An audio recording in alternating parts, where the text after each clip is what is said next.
Hello everyone and welcome. My name is James Harding. I am the editor of a slow news company called Tortoise. And I ended up leaving a world of fast news, the FT, then the Times of London, and then the BBC, because I was finding myself more and more overwhelmed by the information we were getting and worried about the quality and the knock-on effects on politics and policy. And I find that the conversations that we have at Davos are in that spirit. They are that moment you stop and hopefully look away from the inundating wave of information that you get and think, well, how do we make sense of this? And perhaps there's no bigger this than the integrity of the internet, given that it is the way by which we manage all of our business, all of our information, all of our government, and most centrally, our societies. And in preparing for this, in thinking about the conversation we're going to have about safeguarding the future of the internet, I have to say that I cheated, which I recommend you all do the same, and read the blogs of Wolfgang Kleinwächter. And so my only request is that if you are using your phones during this session, that's because you're reading Wolfgang's blogs rather than messaging, because you will find not necessarily things that you all agree with, but certainly the provocations that get you to clarity about what you think. This group, I should say, is also in the spirit of the World Economic Forum. One of Wolfgang's blogs makes the point that in 1996, it was at Davos that people started thinking about the future of cyber interdependence. And it makes sense now that we are worrying deeply about the future of the safety and integrity of the internet, that we bring together quite such significant players on this subject. So Jen Easterly joins us. Jen, thank you very much for making the journey from the United States, is President Biden's Director of Cybersecurity. No small portfolio or problem to try and wrap your head around. And we're going to spend most, I think, of our conversation focused on the declaration of the future of the internet that the US is leading and about 60 other countries are participating in, and I hope that's a good way of structuring our conversation. Wolfgang Kleinwächter, as I said, is an academic at Aarhus University, but probably the leading kind of thinker in this particular area. And Rado Ali has the unenviable job at the United Nations of overseeing the fight against drugs and crime, and more than ever, that's on the internet. So that's the group we're going to hopefully share ideas with. I always think the nature of these small things is they're much better in many ways than those huge plenary sessions. We can all weigh in. At the end of the session, there's sort of 15, 20 minutes even for thoughts and questions. If you've got a comment on the way, I'm not a great one for rules, please do just sort of put your hand up and we'll bring you in the course of the conversation. But Jen, can we do one thing before, if you like, we get started on the bigger sort of 2040 picture, which is right now, in all of the discussion about the war in Ukraine, in fact, in all discussion about any coming military conflict, what we've been warned about is a cyber war, and it just doesn't seem to have happened. Now, maybe you're seeing it and we're not, but what's your read of how cyber is playing out in Russia's invasion of Ukraine? So it's great to be here with such a distinguished panel. Look, I should say at the outset to your comment, James, about overwhelming news and trying to step back. We had a pretty horrific event yesterday in the States, and I just want to say that most of us woke up this morning heartbroken, and we are really with the families. That is a small part of my mission. I actually protect infrastructure, and schools are part of that. So right. We have school safety, and so it's a tough day, really, for anybody, quite frankly. Your question is a great one, because I think because of the nature of the war so far and the brutality, frankly, of the kinetic activity and just the horrific tragedy that we have seen, cyber has sort of been seen as, I haven't seen the spectacular attacks that maybe we saw in 2015 when the lights went out for several for several hours for hundreds of thousands of people, or even 2016, or the NotPetya attack in 2017. The reality, though, James, is there has been a very active cyber component in this war.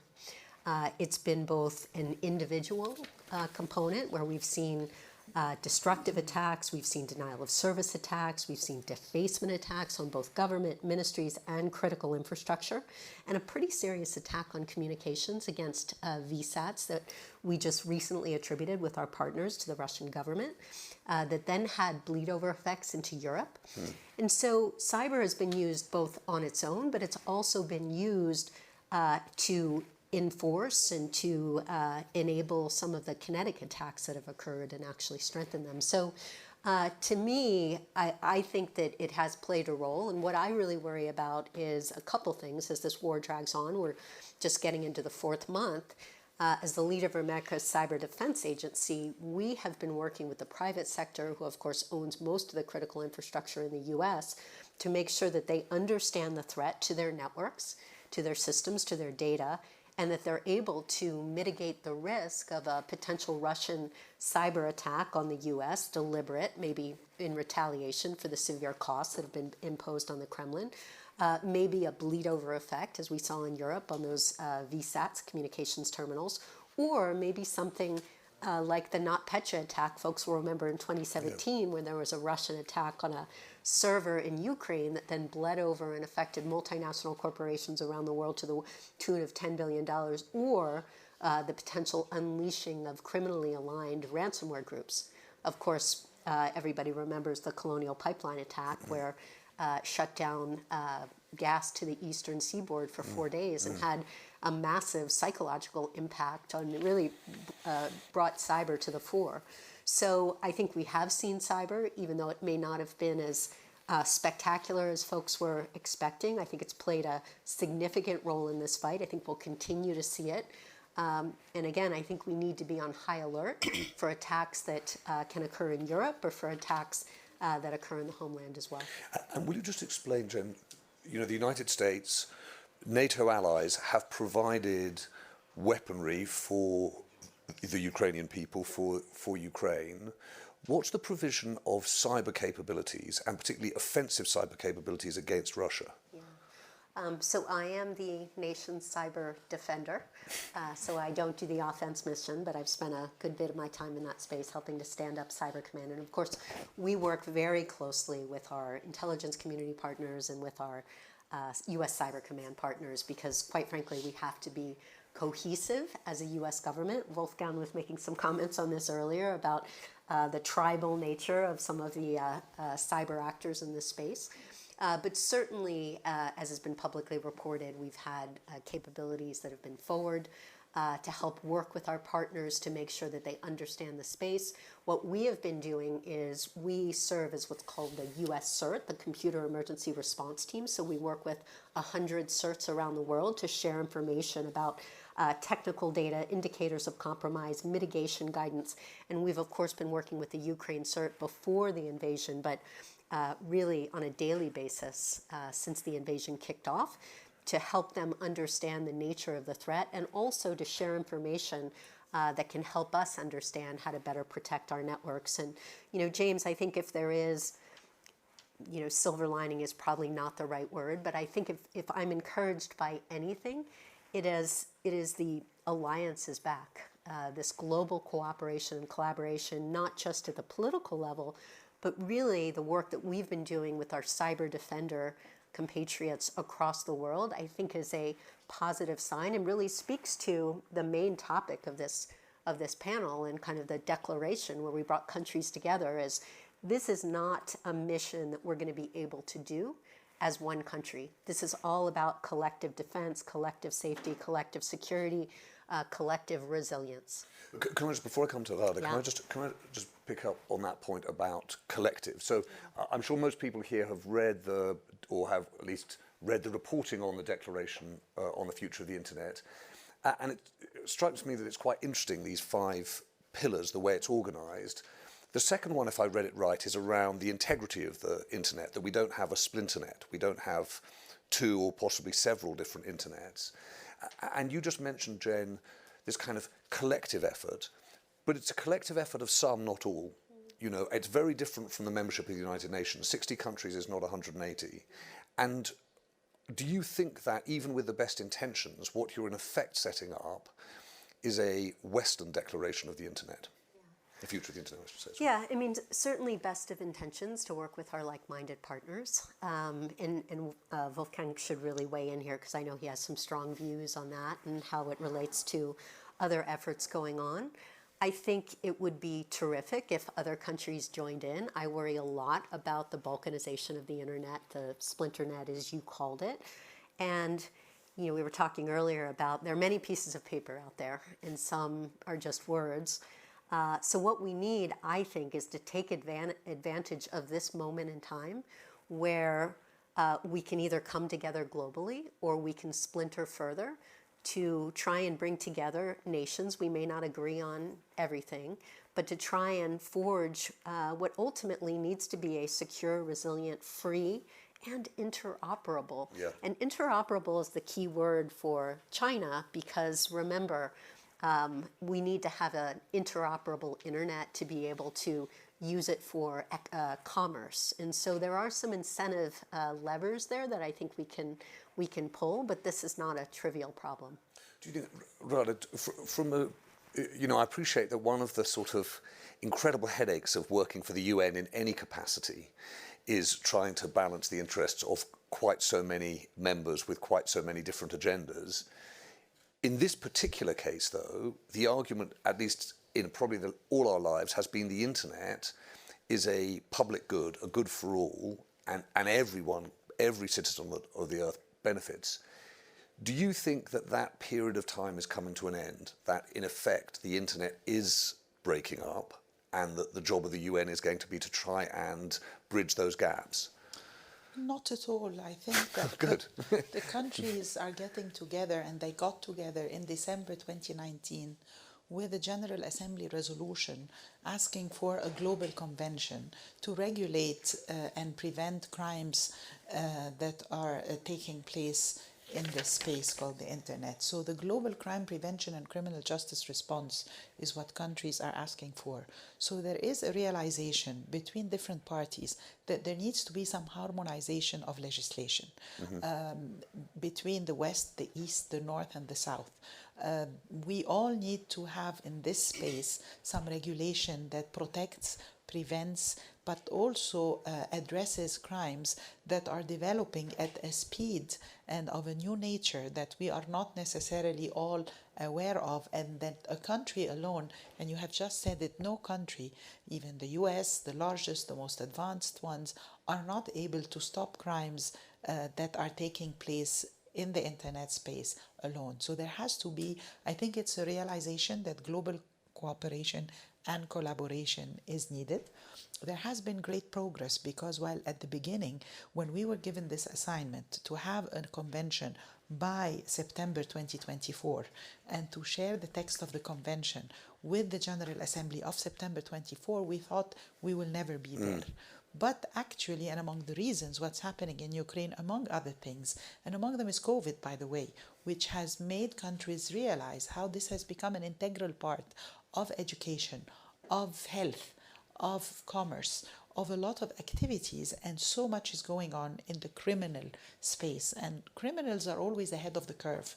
So they are always innovating, and countries are not keeping up with this innovation in crimes. So there is this, I think, realization, and there is a big hope because we see countries coming together and sitting and discussing, and we have a roadmap of days with topics, of 6 sessions with very specific topics. Another realization is the realization that the private sector and civil society have to be included in this discussion. Yeah. So countries have realized that no one country is able to do this alone, and that governments alone will not be able to do it, and private sector experts, individual experts, academia is also coming into the discussion. So this is of itself the reason for my hope. Excuse me, hope or confidence? Do you think you'll hit that 2024 deadline?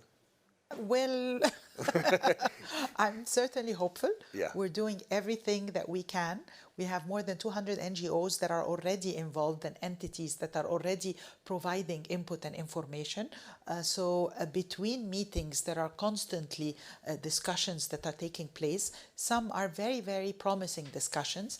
And we see that even between countries that come from two very different premises, there is a realization that there will be a minimum of agreement on some basic principles to protect the people, protect women, protect children, the vulnerable, also access to computers, human rights, involvement in you know, there are a lot of elements that countries are agreeing on, and, you know, and there are now very specific topics for the 6 planned sessions.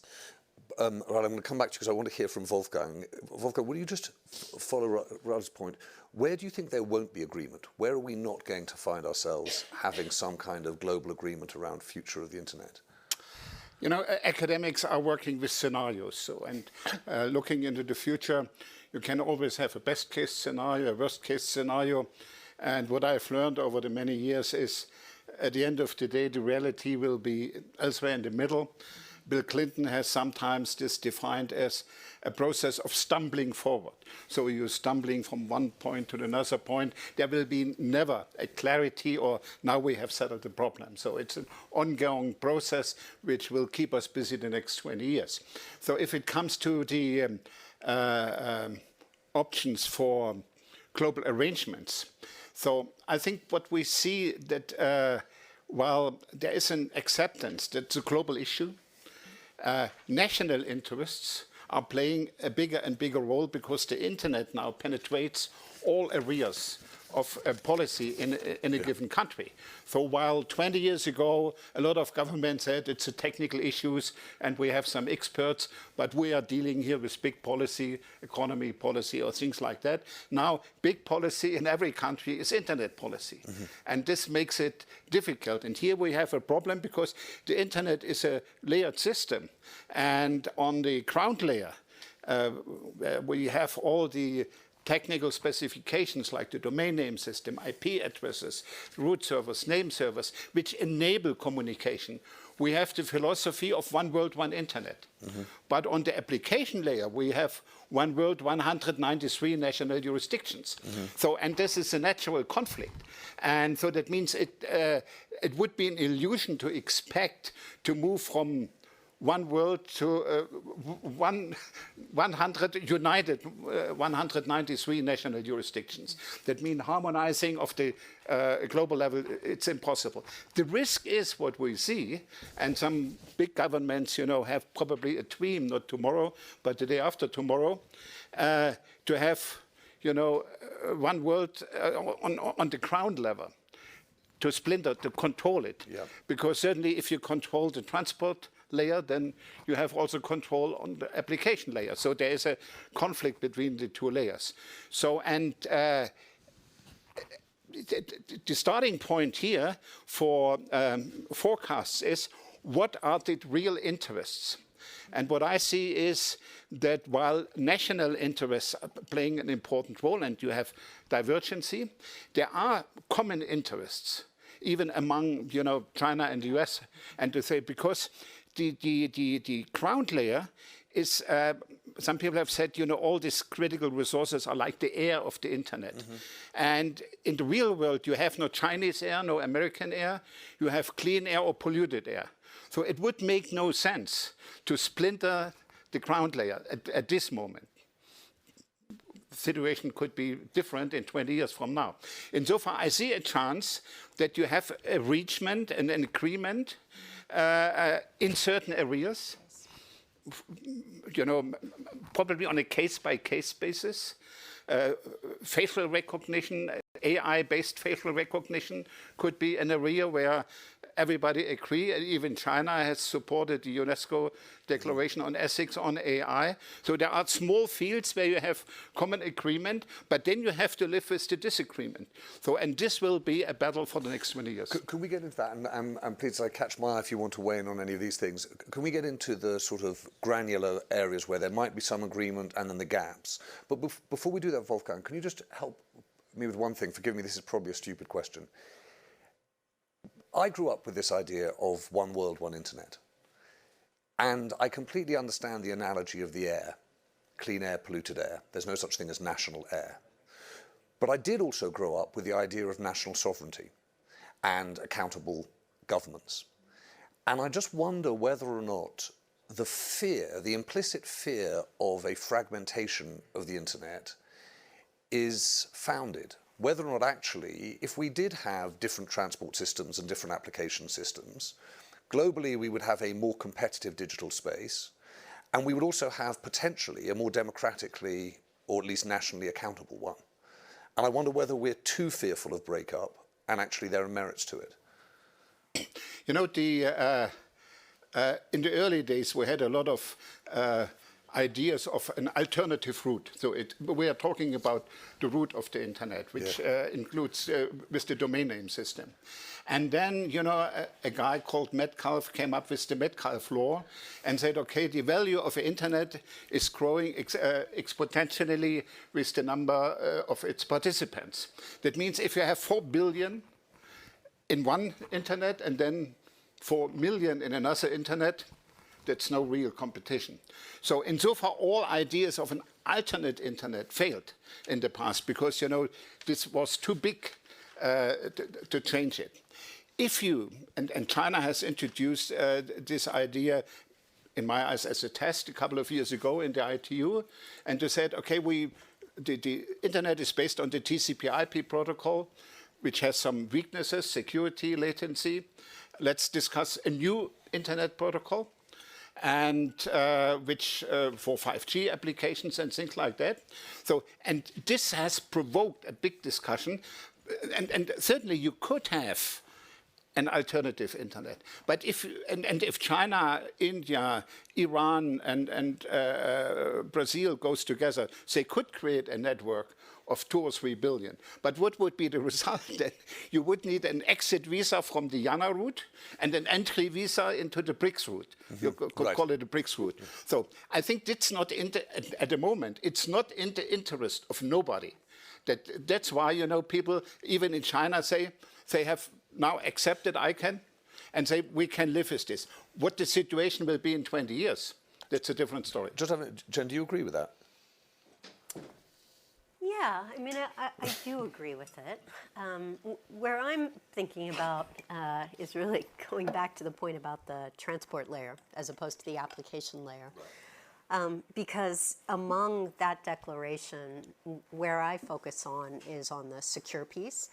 And Wolfgang was saying, you know, back in '97, we weren't really having these conversations. And it's interesting because over the past couple of days, we are having a conversation among, you know, security geeks like me about cybersecurity. But I fear that many of our world leaders, many of our business leaders see security as somebody else's business, as opposed to something that is truly core to our freedom, our human rights, our ability to exchange information freely, and our ability to conduct commerce.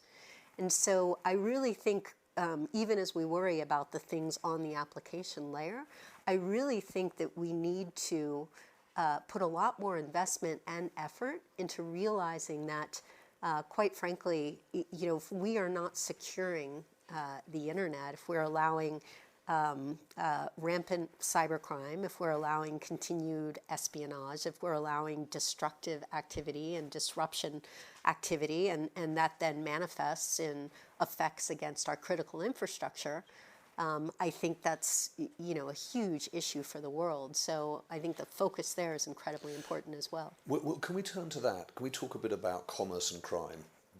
The kind of serious crimes, rather, that you have to deal with, but the question, I think, for pretty much everyone in the room in one form or other is the increase of cyber attacks. And I don't mean just national infrastructure, I mean corporate cyber attacks.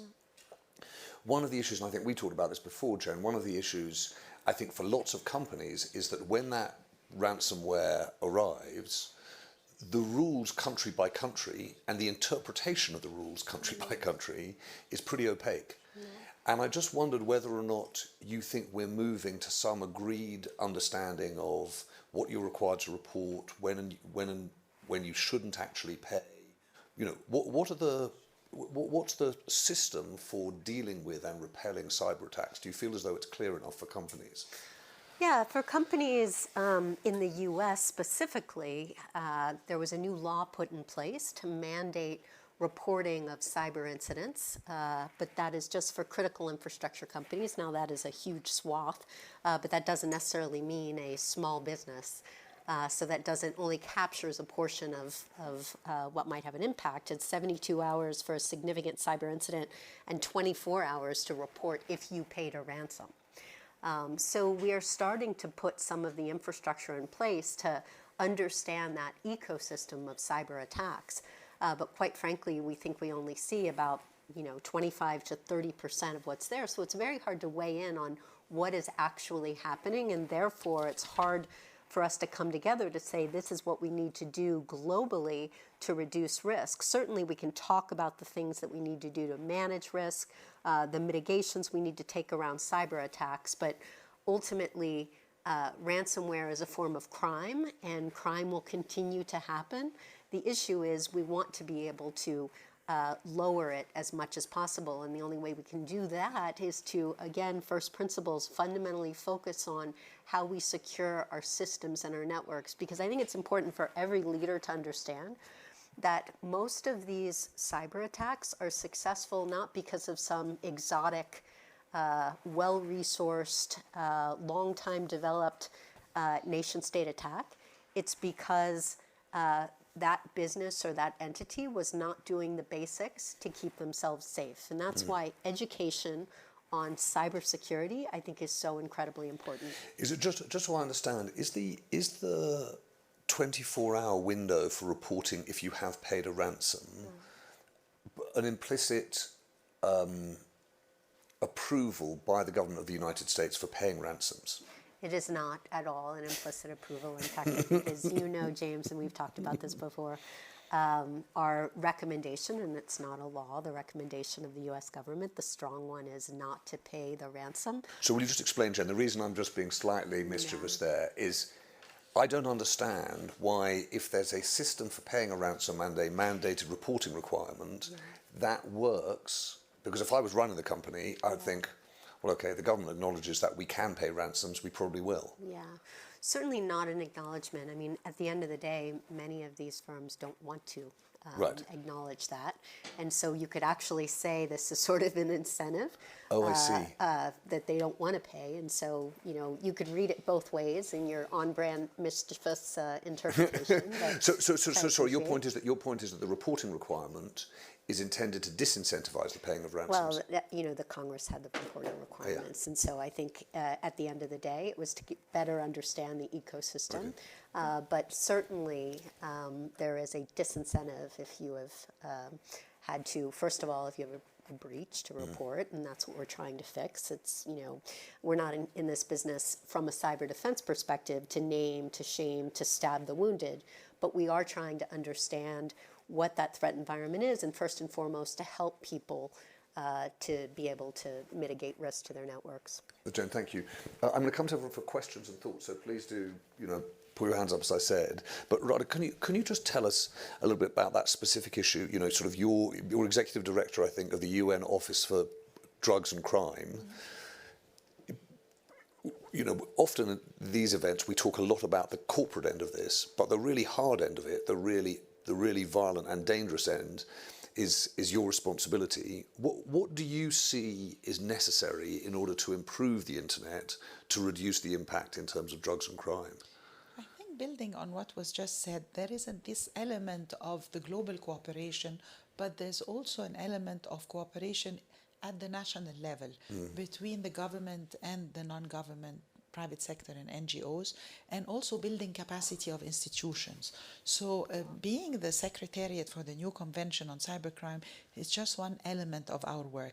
But other elements include capacity building, strengthening the capacity of the private sector, companies, SMEs, government institutions, and member states that are not the size of the US, the very small countries and places where there's no regulation, where there are a lot of abuses, where there is exposure to the dark net. There's a lot happening at the dark net, and what you have just described, what the US is trying to do, in my understanding, is that they're encouraging people to report, to understand the ecosystem, and to get better clarity in order to better regulate. So it's a process, it's a journey, and I think as the process is developing, better understanding and better collaboration would take place. But at the national level, there's an element of capacity building, there's an element of national regulation, but there's also investigation, collecting evidence. There's this whole story of cryptocurrencies and how it's used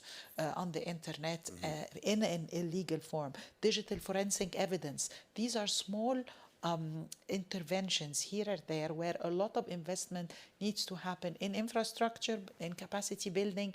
In the cybersecurity space is a wider and bigger space than what we are specifically speaking about, which is cybercrime.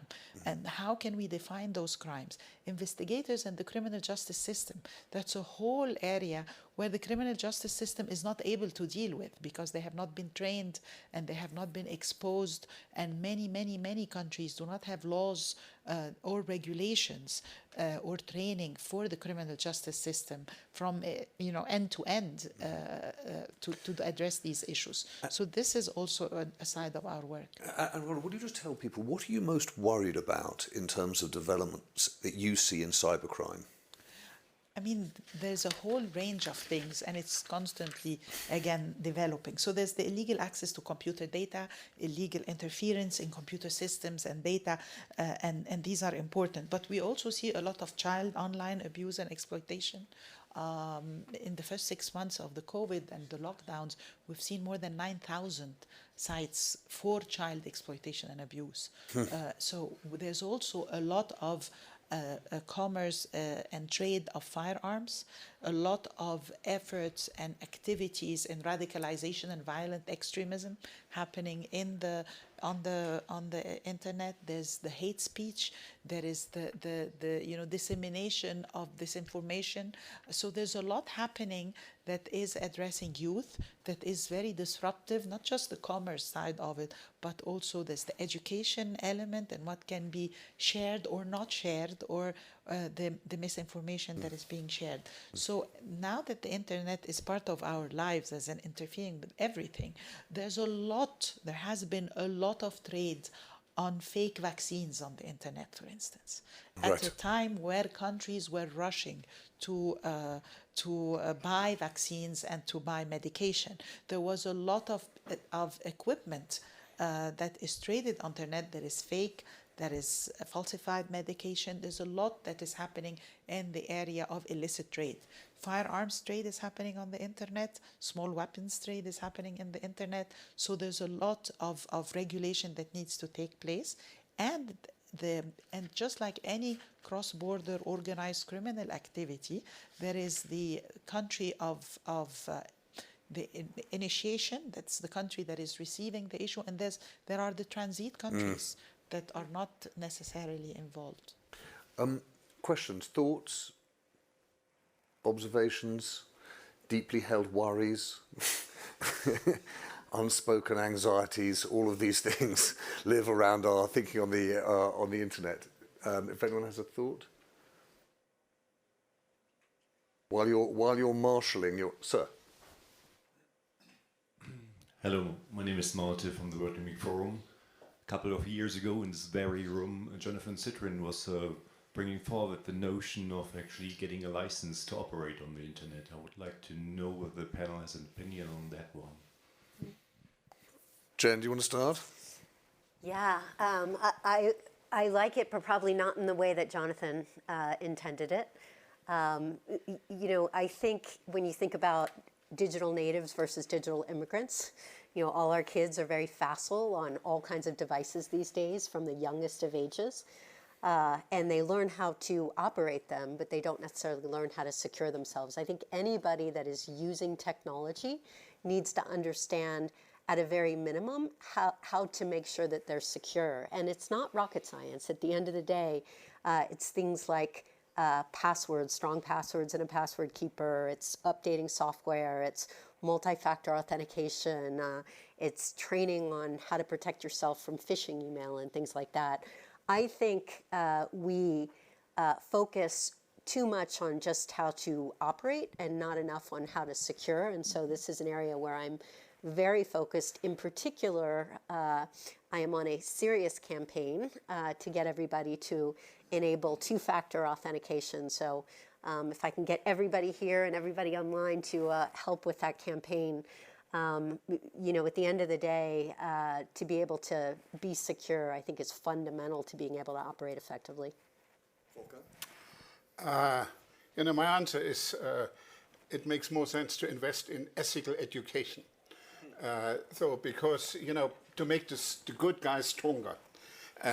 You know, you have a license system in the traffic, and you have people who ignore the law. So that means how to remove the bad guys from the highway. So that means a license system will not settle the problem. But to invest in education is an investment in the future to make the whole system more safe. But you have to tell also the truth. You know, this problem will be with us the next 20 years. This will not go away. And we have a big problem. So Jen is with defense. But, you know, in the internet, offense is easy and cheap.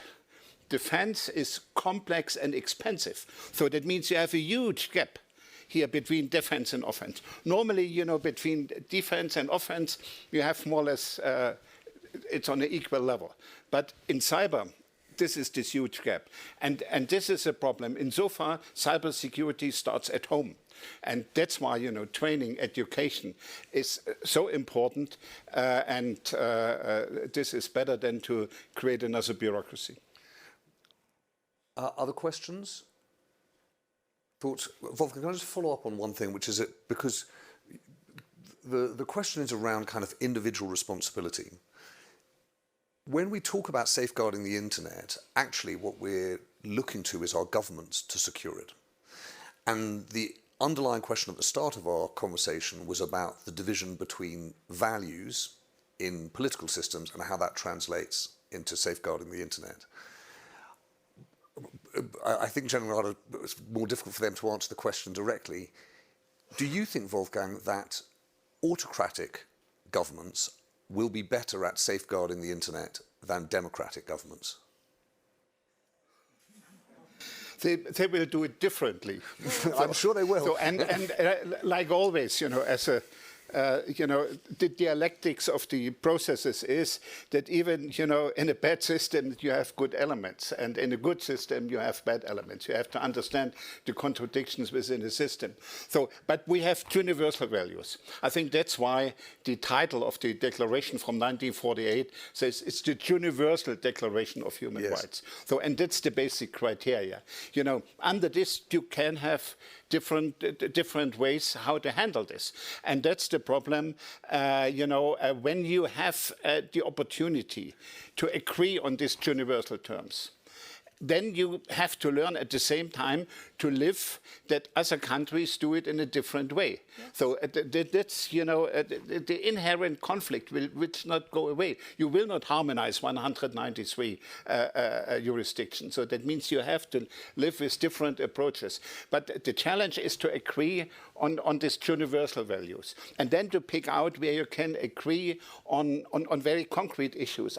Insofar, ransomware could be a door opener for a new understanding, but this is in interest of all. I have here an interesting parallel. You know, in the Middle Ages, we had these pirates on the higher sea, which, you know, made money on the basis of a letter of protection from a certain country. And it took 100 years of negotiations that all countries agreed in the Paris Law of the Sea Convention from 1865, so that such letters should not be given to pirates, because the letter said, as long as you attack the ships of our enemy, then you can use our harbor.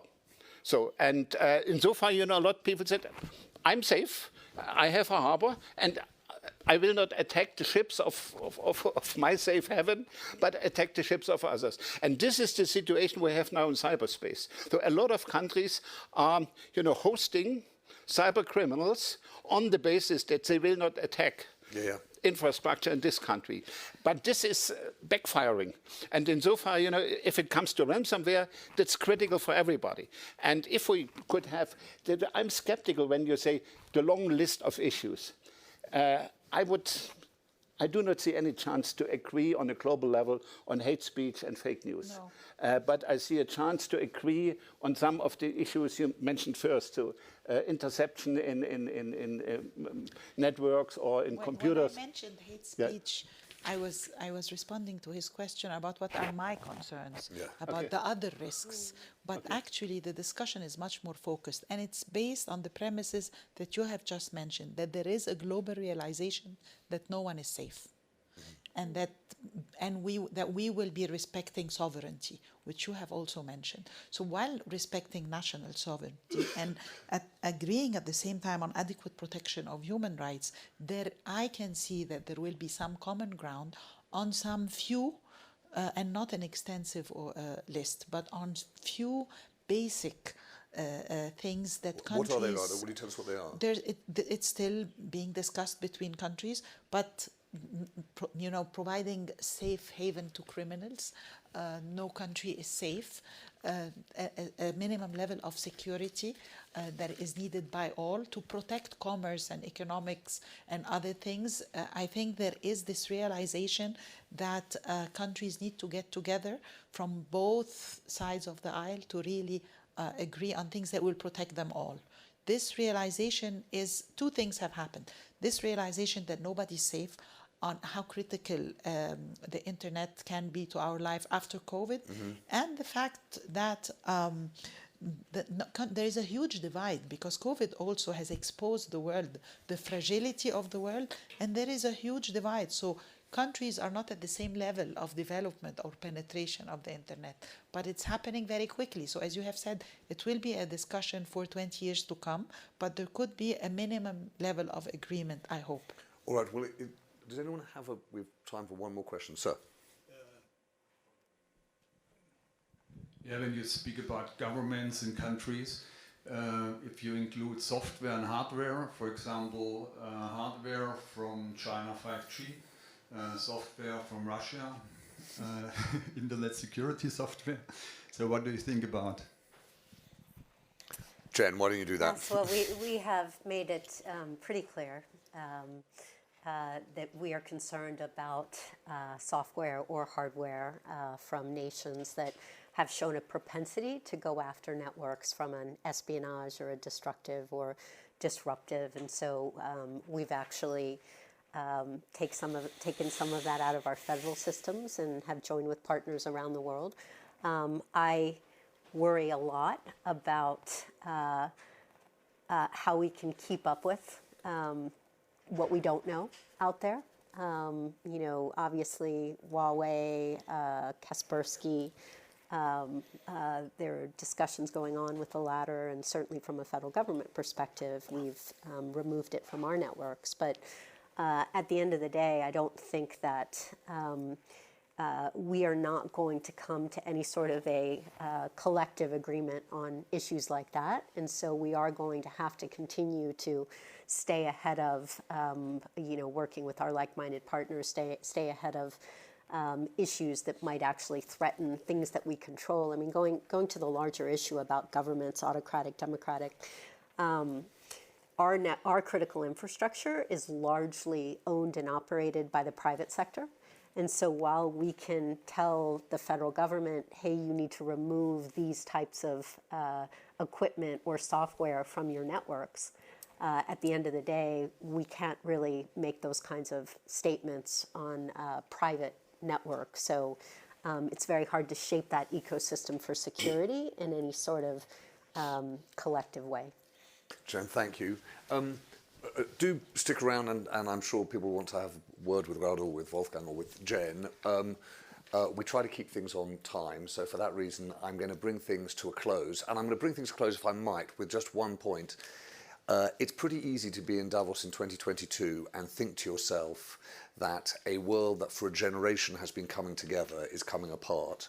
And so I just want to, if you like, end with the optimistic note that Rada you offered us, which is there is possibility that between now and 2024 we will get to a global agreement, even on a set of minimums.